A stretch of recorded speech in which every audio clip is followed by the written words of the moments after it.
Sa isang cabin sa gitna ng kagubatan ng North Carolina, 2 tao ang nakatira. Isang babaeng nagngangalang Nydia at ang kanyang bulag na anak na si Solomon. Ang tanging natitirang alaala sa ama, siya ay isang mangangaso, at isang audio recording kung saan ipinaliwanag niya sa bata na napilitan silang lumipat sa lugar na ito sa pag-asang gumaling ang kanyang ina.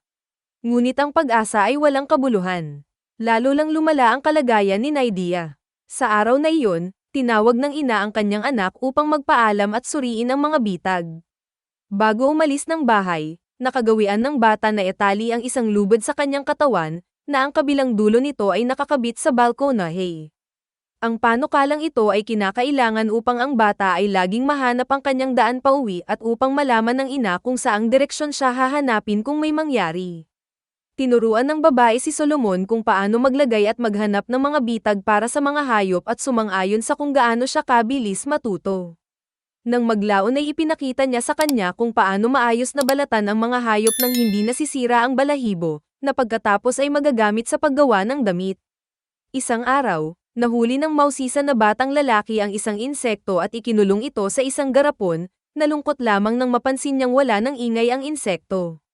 Ipinaliwanag ng ina na ang mga buhay na nilalang ay hindi maaaring mabuhay ng ganito. Kailangan nila ng hangin, pagkain, at tubig. Isang araw, iminungkahi ng ina na mangisda sila upang ipagdiwang ang kaarawan ng kanyang namatay na ama, na mahilig sa aktibidad na ito at palaging kasama niya si Solomon. Pagkatapos, plano niyang maghurno ng cake, na ikinatuwa ng bata.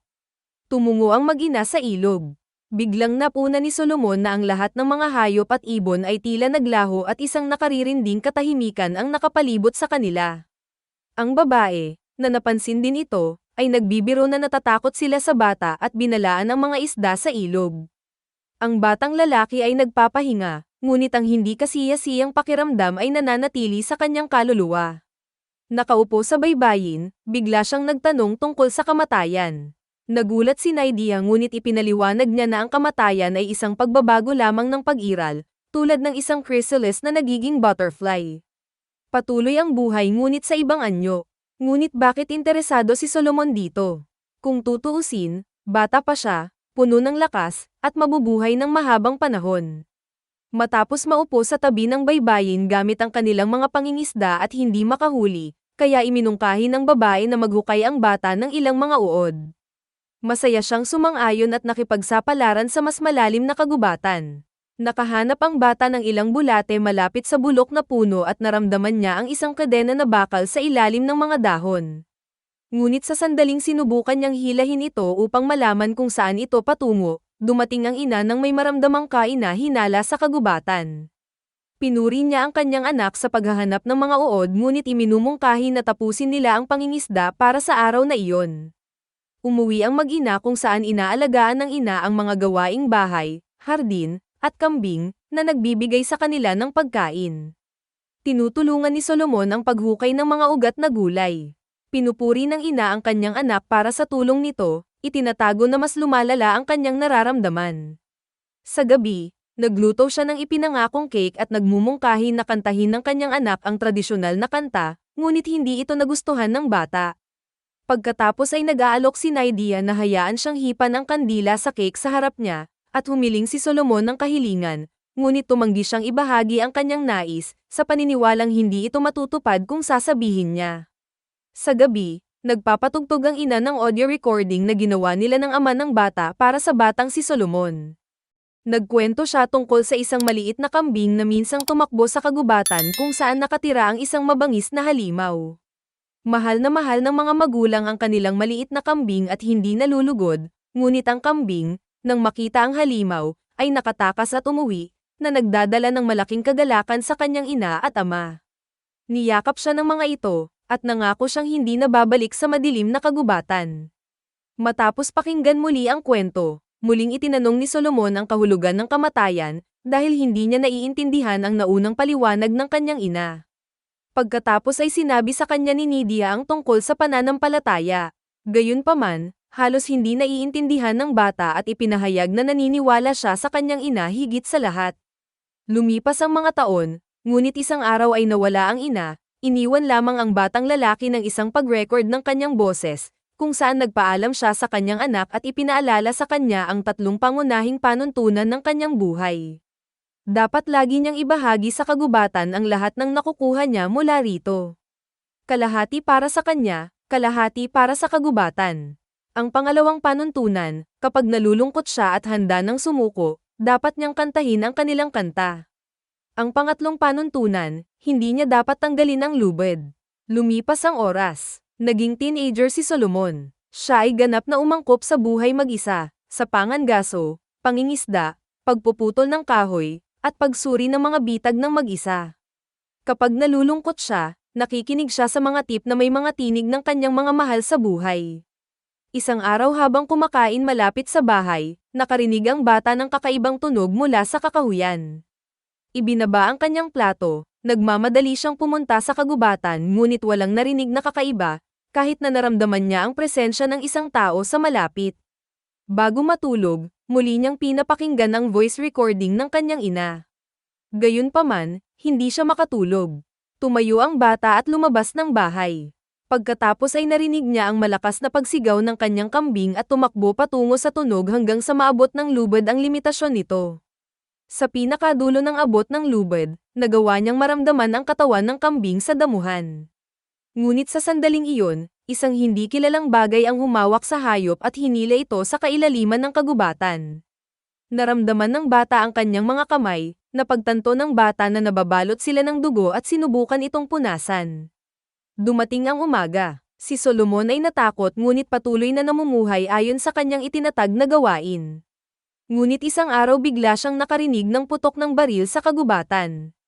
Ang batang lalaki ay nagmamadali sa direksyong iyon at natisod sa isang patay na osa. Ngunit pagkatapos ay isang lalaki ang lumabas mula sa mga puno na nagsasabing ito ay kanyang nahuli.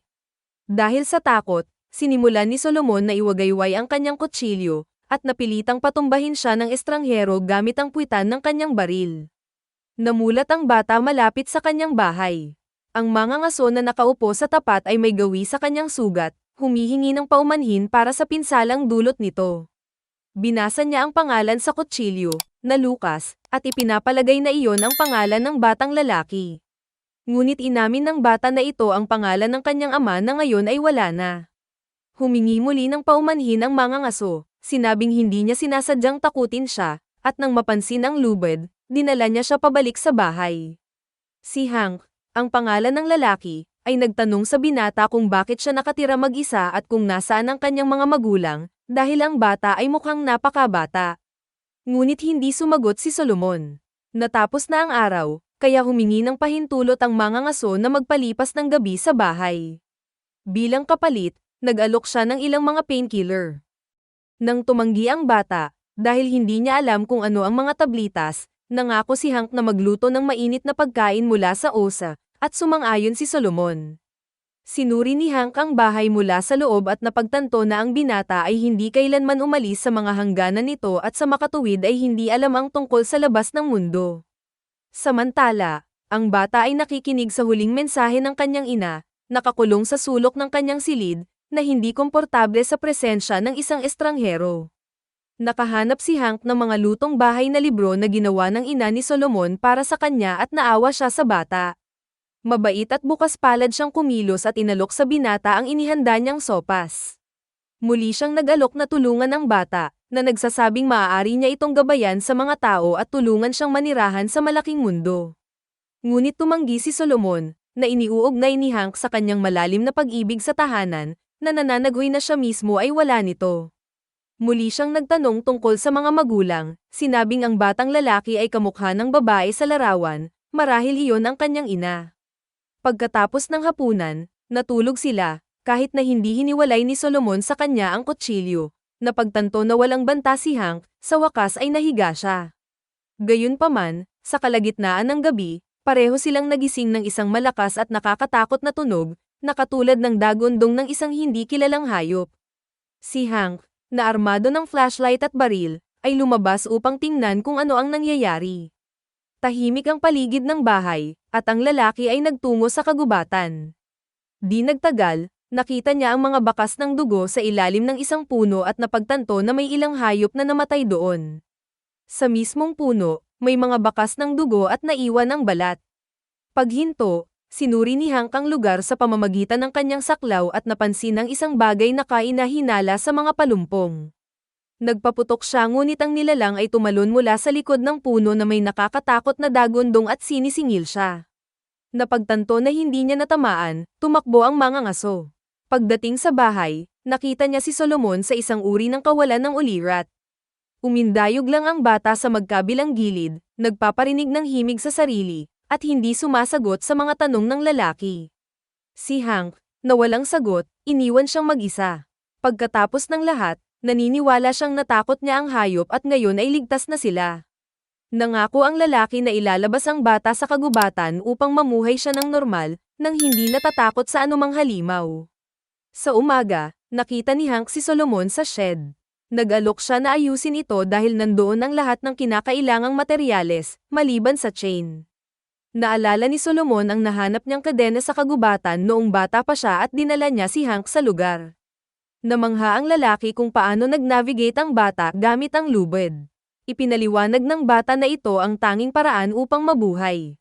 Maya-maya ay narating na nila ang lugar. Si Hank, napansin at hinawakan ang kadena at nagsimulang hilahin, ngunit napagtantong nakatali ito sa isang bagay. Sinundan niya ito at nakita ang isang uri ng lungga. Sa malapit ay may metal shear na ikinagulat ni Hank. Gayunpaman, pinutol niya ang isang piraso ng kadena at bumalik kasama nito sa bahay. Habang gumagawa ang lalaki sa pagkukumpuni, humingi si Solomon ng isang piraso ng karne ng osa at pagkatapos matanggap ang pahintulot, itinapon ito sa mga palumpong. Sa gulat ng mga ngaso, ipinaliwanag ng bata na ito ay isang panuntunan. Ang lahat ng kinuha sa kagubatan ay dapat ibahagi dito, gaya ng itinuro sa kanya ng kanyang mga magulang. Naniniwala ang mga ngaso na ang kasanayang ito ay nagpapaliwanag sa hitsura ng halimaw na narinig nila kagabi. Iminungkahi niya na magtakda sila ng bitag para sa halimaw upang matiyak ang kaligtasan ng bata. Pinapalawak din niya ang lubid, na nagbibigay sa binata ng kakayahang tuklasin ang mga bagong lugar. Hindi nagtagal ay pareho silang tumungo sa direksyon kung saan nakita ni Hank ang hindi kilalang halimaw. Maingat na gumagalaw sa pagitan ng mga puno, naabot nila ang gilid ng dating markadong lugar. Biglang may hindi kilalang humawak sa lubid at sinimulang hilahin si Solomon. Hinabol ng natakot na mga ngaso ang bata at naabutan niya ang inabandunang si Solomon at ibinalik sa bahay. Sinubukan ni Hank na pakalmahin ang binata na sinisigurong hindi papasok ang halimaw sa bahay at tiyak na mahuhuli nila ito sa mga bitag na kanilang itinakda. Nahanap din niya ang tala-arawan ng kanyang ina at nag-alok na basahin ito kay Solomon. Ang batang lalaki ay tahimik na nakikinig, isang matamis na ngiti ang lumitaw habang naririnig niya ang mga linyang puno ng pagmamahal at lambing na nakadirekta sa kanya. Ngunit biglang huminto si Hank sa pagbabasa sa kalagitnaan ng pangungusap dahil may nabasa siyang nakakatakot. Dahil ayaw niyang matakot ang bata at sinabi niyang gabi na at dapat na silang matulog. Gaya ng nakasanayan nakikinig si Solomon sa recording ng kanyang ina bago matulog at pagkatapos ay natulog. Samantala, tiniyak ni Hank na tulog na ang bata at umalis ng bahay at tumungo sa lugar kung saan nila natagpuan ang kadena. Lumapit siya sa lungga, nakakita ng isang tumpok ng mga buto sa harap nito, at napagtanto na ito ang pugad ng halimaw.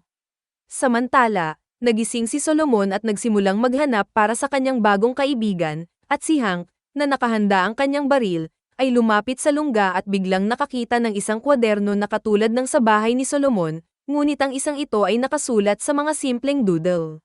Sa pagpapasya na ang paghahanap ay walang halaga, binitawan ito ng lalaki.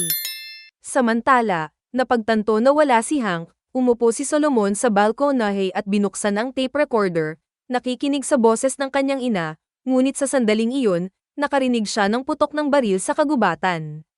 Sa paghahanap ng lubid, tumakbo si Solomon sa kagubatan, kung saan bigla siyang natisod sa backpack ni Hank at napagtanto na ang lalaki ay nasa malapit na lugar. Sa sandaling iyon, ang haba ng lubid ay nagtapos. Sa kauna-unahang pagkakataon sa kanyang buhay, nilabag ni Solomon ang panuntunan at inalis ito upang mahanap ang kanyang kaibigan. Gumapang siya at nakita niya ang walang buhay na katawan ni Hank. Nagdalamhati si Solomon sa kanyang pagkawala nang marinig niyang may nakatayo sa kanyang harapan. Ang nakakatakot na mabangis na nilalang ay ang ina ni Solomon. Gumawa ng hindi makatao na mga tunog at pinuntahan niya ito ngunit pinigilan siya ng kadena. Upang itaboy ang kanyang takot ay sinimulan ni Solomon na humuni ng himig ng pagkabata. Dahil dito ay napahinto ang babae at nang magsimula na siyang umungol ay nakilala siya ng batang lalaki. Siya ay maingat na lumapit sa kanya at kapag siya ay nakalapit na, isinaksak niya sa kanya ang isang kutsilyo at namatay. Ang kanyang mga mata, na may kakaibang vertical pupils, ay nawala. Ang binata, na umuubo ng malakas, ay sumandal sa isang puno. Sa pagsisikap na makabangon sa lahat ng kanyang pinagdaanan, bigla siyang nakarinig ng isang uwak na humiyaw at tumingala sa langit. At pagkatapos, sa kanyang malagatas na mga mata, lumilitaw ang mga patayong pupil, ibig sabihin, kasama ng kanyang paningin, minana niya ang sakit ng kanyang ina, na naging bagong halimaw sa kagubatan, isang nakapanlulumong mapurol na pelikula na nagpapalabas ng kawalan ng pag-asa, lamig, at isang pakiramdam ng hindi may iwasang pagkawalang saysay. Ngunit ang taling haba na lubid ay napakaangkop. Ang isang tao ay hindi dapat mawala ang kanilang koneksyon sa tahanan. Mag-subscribe ka na para updated ka sa susunod natin mga video, at mag-iwan ng like para matulungan ang aking channel. Salamat sa panonood.